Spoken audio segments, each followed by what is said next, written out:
Humans, do not adjust your interweb receiver. We are in control of your set.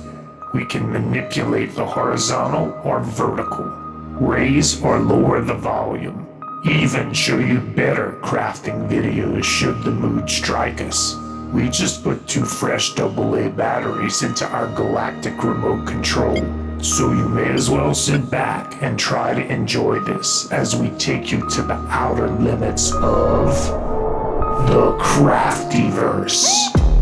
That's right, today we're going to be sculpting up some figures, including this adorable kitty cat, making some trees and pouring out some resin so that we can build this diorama from the Craftyverse. If that sounds fun to you, well then let's get our craft on. Alright, we're going to begin by building some little characters for this diorama. This is Super Sculpey Gray. I'm creating a rough torso here, nothing fancy, and these are pilot holes. This is just the pelvis, torso, pelvis. And after the clay is baked, we drill out some holes, and we're going to test fit the head, and then adjust it till it feels right. Yeah. Super glue, baking soda. Gonna put it right on the wire and get it way deep down in there.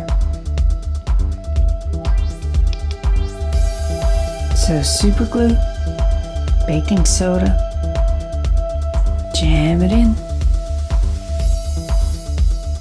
Next up, making some pins for the feet. These will go directly into the diorama base and be able to hold the figures securely.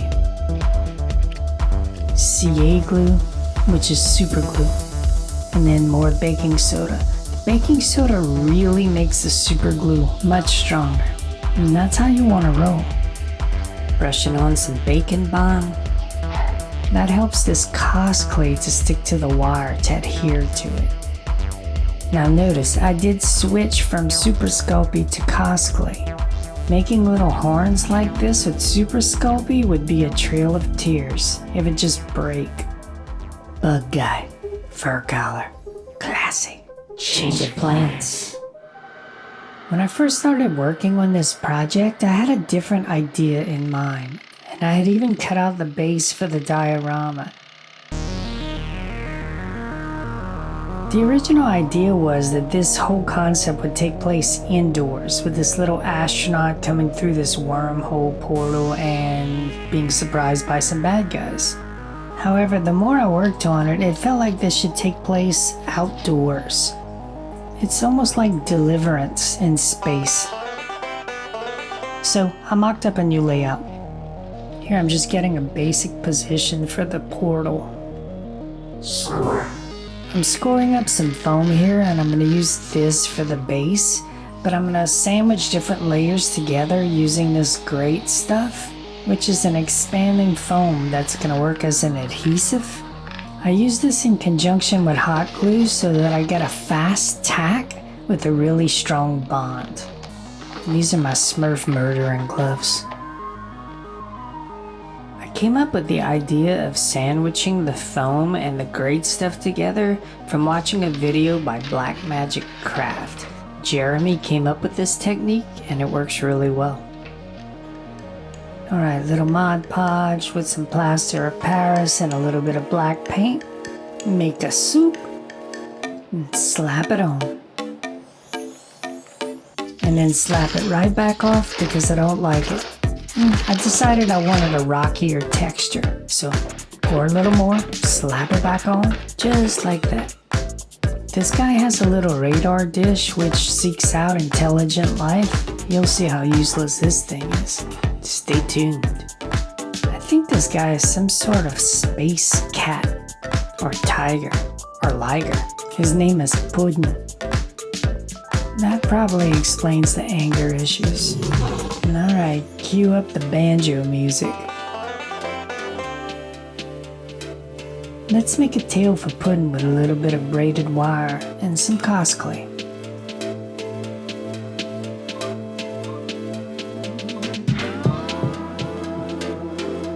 Alright, let's put down a base coat of black paint. And then once that was dry, I added some titanium white using a dry brush technique.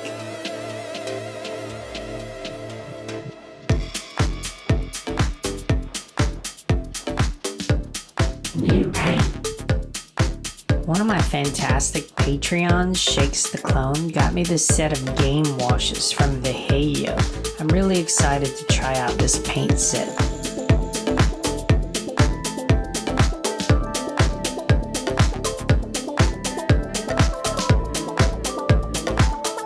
Okay, so it didn't take long for me to figure out that I freaking love these paints. It's perfect for layering on thin washes, which is right up my alley.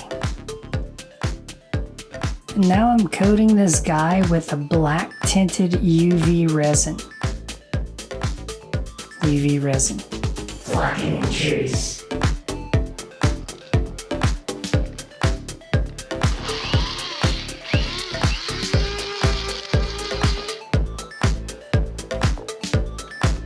Let's add some paint, raw sienna. I learned how to do this from Sigurd of Weltenbauer Club. Heidi-ho, Weltenbauer Club. He has some fun and informative videos. You should go check them out. Look at how nice this comes out. Man, if you purchased this much flocking from the store, you'd be in the poorhouse so fast. Now, you might think I'm making cotton candy, but you'd be wrong. You know what this is? A pool noodle. And I'm gonna make some leaves for my trees. And I learned this technique from Narb Makes. Narb's always coming up with a bunch of good ideas. Now, I only had a red pool noodle, so I thought to myself, well, I'll just paint it green afterwards. But I like the way the red looks. It looks like a weird alien cherry tree. Except if you eat the cherries, they tend to cause insanity, so the locals just call the fruit nuts. Resin pouring. Okay, I've cut up a few acrylic sheets in order to build a containing box so that I can do a deep resin pour. And this flexible piece of plastic that I made the arc out of is just from a cheap cutting board. Now I filled it up with water so that I can find the leaks in it and patch them up.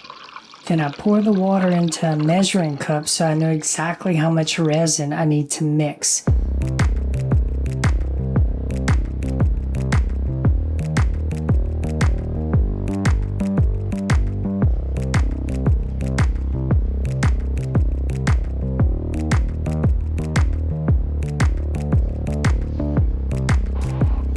Now, as I'm pouring the resin, you may notice that there are differences in color, which looks like the resin's not fully mixed. But before you jump on the keyboard and leave a comment in all caps, I'm doing this on purpose. I'm adding extra ink and barely mixing it in the hopes that it looks like a very intense energy portal. Welcome to the non-glamorous part of this video, which is pretty much like every other part. Anyway, let's make a tree stump.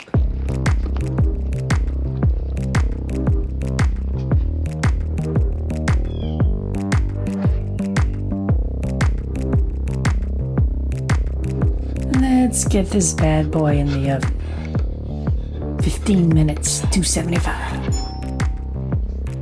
Alright, since there's a subtext of dueling banjos in this particular build, I had to whittle something, so I whittled an axe handle.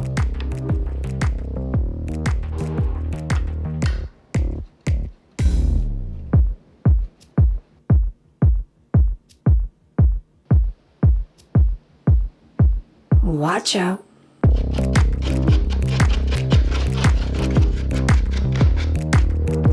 Progress. Okay, I'm hitting the tops of the leaves with some titanium white, and I'm going underneath with a darker red color, and this gives the illusion of light and shadow, depth. My portal has been curing for 72 hours, so I'm gonna wrestle this out of here. And the extra tint that I added to make energy waves didn't really come out as dramatic as I had hoped. Plan B.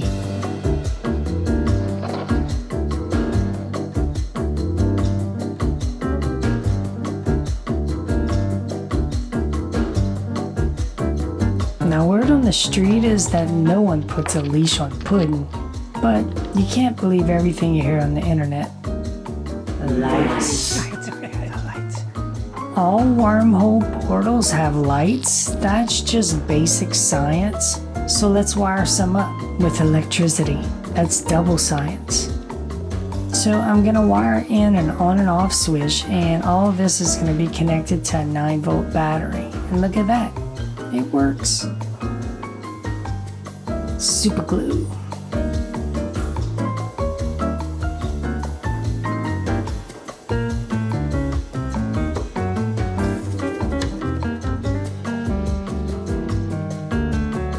Yeah, buddy. I need a frame for this wormhole portal.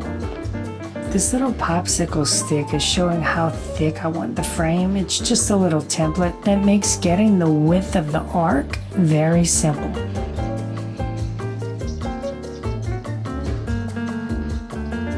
I'm using a soldering iron to make some sort of energy waves in the arc. I'm not even joking when I say you have to wear a respirator to do this. You have to. I'm carving this inner channel so that the LEDs sit flush.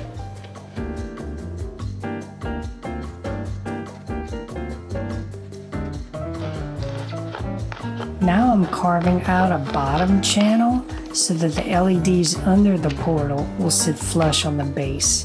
And this is where the wiring is gonna run to the back of the diorama. See that? Flush. Flush.